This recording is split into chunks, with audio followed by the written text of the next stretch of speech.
Hey there, and welcome back to Utility Sports. And in today's video, we're going to be talking about some of the most disappointing and most surprising teams from the NFL this season. And before we jump into the video, make sure you hit that subscribe button. We've grown really fast. We're over 800 subscribers now. And we're going to continue to try and keep growing up to that 1,000 mark and beyond. We want you to be a part of that, so don't forget to hit that button. And also don't forget to hit the notification bell to not miss out on any of our videos. Now, Austin, jumping forward into the first disappointing team on your list, who do you have there? And kind of break that down for us. Yeah, so number one's going to be Houston. Houston was definitely a team that I thought moving forward from last year was going to build on some momentum. Obviously, they had some issues with the Chiefs in the playoffs. They had jumped way ahead of them in that playoff game and absolutely crumbled.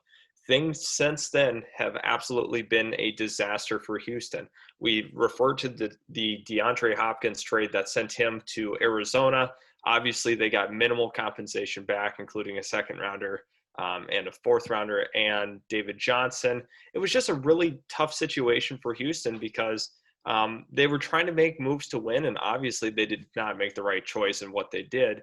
Bill O'Brien was then fired. He had the GM role, he had the coach role, and that doesn't really work out unless you're Bill Belichick, essentially. But for Houston, really, really tough season. They've been able to win a couple of games with Romeo Crennel as their head coach, but as a whole, Bill O'Brien was holding them back. But losing DeAndre Hopkins as that number one target really hurt Deshaun Watson and the Texans as a whole. Their defense hasn't been playing as well as it normally does. So all in all, a tough season for Houston. I definitely thought they were going to win that division this year. Yeah, looking at Houston, like you said there, Austin, obviously the DeAndre Hopkins trade is a really big part of it, but also they had moved 2 first-round picks and some extra assets to go get Laramie Tunsil from the Dolphins 2 years back, and they don't have their first-round selection again this year. Kind of walk us through the pathway for them to come back to being a playoff team, how long you think that might take, and obviously when you have Deshaun Watson, it gives you a chance, but kind of give us your thoughts on that. Yeah, for Houston, it's going to be a really tough pathway to get back to building your roster because that's going to require you trading some of your assets. I even think they can go as far as trading JJ Watt in order to do so because the window is not now, and JJ Watt's prime is starting to dwindle here. So for Houston, you're going to have to trade some of the assets you have on your team, whether that's Will Fuller, whether that's Brandon Cooks after this season. I understand that they had just acquired Cooks, but there's a pathway for them to get back there, but they need some draft assets. They need to be able to replenish the roster full of talent, and going through the draft is their best route. But for Houston, it's going to be a couple of years. I really think that Indianapolis has done a phenomenal job. Tennessee's done a phenomenal job, not only with their head coaching hires, but also from a roster building standpoint. So tough situation for Houston. Them in Jacksonville, it's going to be a couple of years before they're in true contention. I think Houston every year is going to be at the very worst, like that 6-10 area. But I think when you, like you had mentioned, when you have Deshaun Watson, you have a chance. Right, and that division, like you had mentioned, is very tough at the top. You got the Colts and the Titans, who are both playing really well this year, and it kind of hurts the Texans' odds moving forward. Jumping now into our next team, we have the Philadelphia Eagles. Obviously, they just made a move to Jalen Hurts. We have a video up on our channel on that. Austin, walk us through the Jalen Hurts move and why you have the Eagles as one of the disappointing teams this year. Yeah, really. I thought that this was possibly Philly's division to win. I didn't think that New York was ready to win. I didn't think Washington was obviously able to win, but they've outperformed my expectations. The whole NFC East has had a lot of issues this year. Dallas was their biggest competitor going into this year, but obviously Dak Prescott got hurt, so that kind of opened up the window for the Eagles to say, all right, the division's been bad this year, but we can be that team that rises above that, finishes above 500 and make the playoffs. But that was the easiest pathway to make the playoffs this year, was being the division winner out of this division, the NFC East in particular. But for Philly, they haven't risen to the occasion. They've had a lot of issues. Carson Wentz has had some issues. The offensive line's had some issues. And as a whole, they're just not, I don't know, there's just something not right about the Eagles. And honestly, I think that the Jalen Hurts move will be a good spark. Maybe they'll win a couple more games because having that same, Carson Wentz in there, it's really, I don't know, it just hasn't been working. And he hasn't been playing particularly well this is a spark. But for them, they're going to have to go back to Carson Wentz as the starter next year. I don't know, but that really hurts his confidence as well. There's huge cap implications with him being off the roster, like we had talked about off camera. And honestly, for the Eagles, it's going to be a rebuilding year, and they're going to have to utilize their draft pick on possibly a weapon or get a corner. It really depends on what they want to do, what direction they want to go. Yeah, it's really hard to see, Jalen Hurts kind of completely overhauling this thing in such short time. Obviously, he looked really good when he came in for Carson Wentz, but it's going to be tough. He's facing the Saints this week. It's going to be another tough matchup for them. And even Carson Wentz, he had the most dropped passes from any quarterback in the NFL while he was starting. Do you think Carson Wentz will be moved, or do you think that dead money is a little too much for the Eagles to accrue? I think the dead money is going to be way too much for them to deal with. They're going to just have to hang on to him. They're going to have to make some adjustments on the fly because Carson Wentz, unless they can find a true trade partner for him, they might have to sell extremely low. But it really depends on what the dead cap would be on a trade. But for the Eagles, you have to keep Carson Wentz as your quarterback with all the money implications. Sure, Jalen Hurts might win some games down the stretch here, but you're still in a really weird spot from a cap situation for the team as a whole. Yeah, definitely. I do think you nailed it here with the Eagles being a disappointing team. Just looking at them and kind of what they've done this year in comparison to what the expectations should have been for them at the start of the year. Jumping into another disappointing team here, Austin, you have the Baltimore Ravens. This team obviously still above 500, still been very competitive this year. Why do you have them in the disappointing category? Yeah, for Baltimore, it's all about the expectations, right? Like from the standpoint of success, I mean, they've had some success this year, but versus where we thought they would be, arguably they have the best and most complete roster in the entire NFL, you could argue. Obviously, they have the league MVP of last year at quarterback, and there's been some struggles holistically throughout the entire team, and they had acquired Yannick Ngakoue mid-season to help that pass rush. They had Calais Campbell they acquired in the offseason for a fifth-round pick. So there's a lot of things that the Ravens did in the offseason and from a roster construction standpoint where you thought this is going to be a home run for Baltimore this year. I mean, there's a lot of people that were picking them to go 15-1, 16-0, 14-2. But they're not going to be that this year. It's really unfortunate. And obviously, Lamar Jackson expressed his frustrations with defenses knowing their plays before they ran them. It's really tough. I don't know what gave that away, but a lot of people meme them and say that they only have two plays that they use. But for Baltimore, it's a disappointing year, and you find yourself third in your own division. And you're behind the Browns and the Steelers, which nobody would have thought going into the year that those two teams would be ahead of Baltimore. They thought this was Baltimore's division to lose for sure.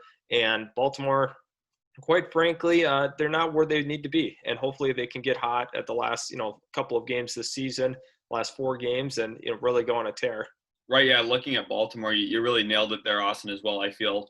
Just kind of talking about what their expectations were based on the roster. They had brought in some really high-level players to a really good, talented team already in the pass rush. Just hasn't really been there consistently this year. Lamar Jackson seemingly taking a step back offensively with some of those play call issues like you had mentioned. Their run game's a little less dynamic this year. They haven't gotten quite the consistency out of Dobbins and Ingram that I'm sure they wanted. And of course, the receiving core is up and down. That's what you're going to see with Lamar Jackson at your quarterback position. And now the Baltimore Ravens, like you had mentioned, being third in their division, I think that is pretty much the definition of disappointing for them, despite, still being an above 500 team. And now moving into our first surprising team on the list here, you have an in-division rival, the Pittsburgh Steelers. Obviously started out strong, had a loss this week to the Washington football team, but they stay here for you. Explain your reasoning. Yeah, for Pittsburgh, the expectation was they were going to probably, be a low-end playoff team going into the season. And then all of a sudden now we are looking at, possibly one of the top 2 teams in football, them and the Chiefs. Obviously, people have their preference. We both like the Chiefs more than Pittsburgh, but, people weren't expecting, Big Ben coming back and a lot of question marks offensively because he has stated publicly that he doesn't train at all during the offseason. He just chills for the entire offseason and coming off of injuries consistently, and he's an older quarterback. For Pittsburgh, we had no idea they were going to do what they've done so far this year. I mean, they obviously only have the one loss, and their defense has been lights out. Minka Fitzpatrick's been awesome, like always. TJ Watt has been phenomenal. And I really like what Pittsburgh has going on. They found a gem in Chase Claypool. Deontay Johnson's playing better. So as a whole, the Steelers have been phenomenal. People really sleep on Mike Tomlin as a coach. He's one of the best coaches in the NFL.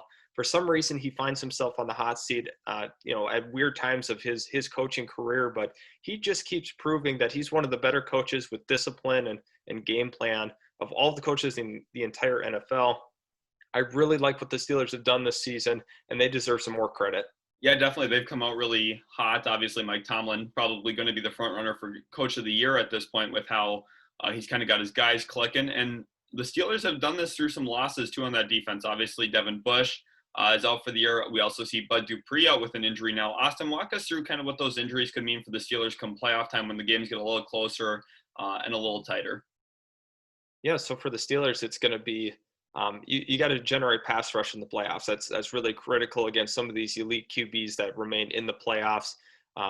Tuitt's going to have to step up. Tuitt's had some of the most, or he has, I think, the fourth most pressures in the entire NFL. He's been doing his part. Bud Dupree, his other pass rushing, partner, essentially, obviously went down with an injury. That was really tough to watch. But for the Steelers, you're going to have a rotational guy ready to go.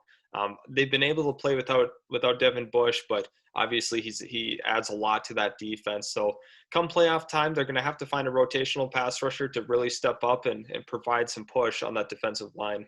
Yeah, I definitely agree there.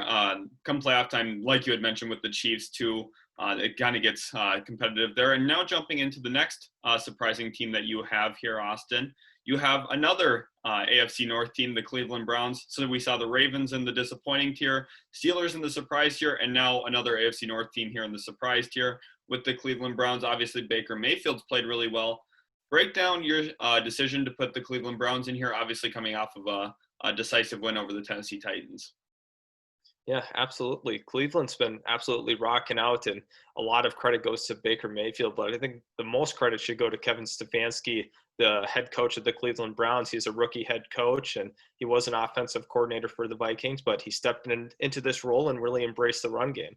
Obviously, he lost Nick Chubb for a good majority of this season, and they've just continued to rock. They lost Odell Beckham for the entire season now. They've been playing really, really well without their two stars, and obviously, they have Chubb now. They have Kareem Hunt. They have the 1-2 punch. And this team has really embraced a two tight end set like he did in Minnesota. He brought that over. And Baker has just really thrived. I don't know how to explain this turnaround for him as a player here. He's really locked in. And the Cleveland Browns are really buying into what Stefanski's preaching in the locker room. And this team is completely different than the Freddie Kitchens era. It's just incredible. A lot of the same players, but completely different results with one change at head coach. Yeah, you're looking at a much improved Browns team based on the product we're seeing week in, week out. Obviously, that victory over the Tennessee Titans really, kind of puts a stamp on their season at this point and how impressive they've really been. On that defense, you see an elite edge in Myles Garrett, an elite cornerback in Denzel Ward, two of the most important positions on the defensive side of the football. And then going back to the offense, like you had mentioned, you got that 1-2 punch at running back. They paid Austin Hooper and Njoku as their number 2 tight end, really key for Stefanski and his offense there. And also Jarvis Landry's been balling out too in the absence of Odell Beckham Jr. Walk us through how kind of some of those weapons could help the Browns come playoff time. Yes, for real. I mean, the Austin Hooper thing was big because you're able to utilize the 2 tight end set more. They've also had some other guys like Austin Bryant step up, and some of these other tight ends actually work into the offense. Obviously, Njoku hasn't been, what he was, and but for the Cleveland Browns, having the 2 running back set really allows them to establish the run early, and they do what they do best and control leads. And when you have the best 1-2 punch in the NFL at running back. Jarvis Landry, like you said, has been balling out. You have the 2 tight ends that are capable pass catchers, and all around, it's really set up Baker Mayfield for great success, especially being more committed to the run this year. And that gives him an opportunity to go out of play action, which he has been best at, and really dissected defense because a lot of teams are playing up to try to play the run. it's tough playing Nick Chubb just as a whole. It's really tough to play against him, and sometimes you have to add some more defenders to the box. But that opens up the play action game and a lot of mesh concepts for the Browns, and I really like the direction that they're heading. Yeah, definitely. You're seeing that more consistent play calling there from Stefanski on the offense that Cleveland's running really has helped propel Baker Mayfield back into that higher end tier of quarterbacks that we saw kind of him perform at as in his rookie year. Obviously took a step back with Freddie Kitchens at head coach, but now with Stefanski, he's kind of back into that realm where people are really impressed watching him, and I am too. And jumping into your final team here, Austin, you have the Miami Dolphins, a team with another young quarterback. Obviously, they made the switch to Tua from Ryan Fitzpatrick, but outside of even the quarterback position, they've been excelling on all cylinders. A team that many thought might have been a longer term rebuild. They played really well under Brian Flores. Kind of walk through how the Miami Dolphins find themselves in this situation and kind of where you see them going long term. Yeah, I think a lot of it is, some of the roster moves that they made in the offseason. They obviously addressed offensive line. That has proved they are at least an average offensive line now. They were a poor offensive line. You moved them to an average offensive line. I mean, at center, they added Ted Karras, and they've had a couple of other guys rotate in and out of that offensive line. They found something that's at least average and serviceable for the time being. I expect them to address more offensive line come draft time. But for the Miami Dolphins, obviously they had Ryan Fitzpatrick. He was doing, he was serviceable in his time with Miami as the starter. And Tua comes in, he brings a new energy to the team. But I think some of the big factors for them are guys have stepped up, especially offensively. We see Mike Gesicki has really stepped up for them. Devontae Parker, is doing what he normally does. But the other big thing is the running back position hasn't been as bad as I thought it was going to be. We've seen really nice production from Myles Gaskin, and Miami as a whole, they've got better defensively. They added Kyle Van Noy. He's really helped out. They've added Byron Jones. They have a number of playmakers on the defense now, and they're just going to keep building that. They have Houston's pick this season. They're obviously 8-4 right now, and Miami keeps getting better. Brian Flores is a really underrated coach, and people are going to start seeing how Miami's going to turn it around quicker than they thought, even quicker than both of our expectations, because I did not think they were going to be a playoff team this year. I thought they were going to make some nice strides, but I thought they were going to miss out, shortly.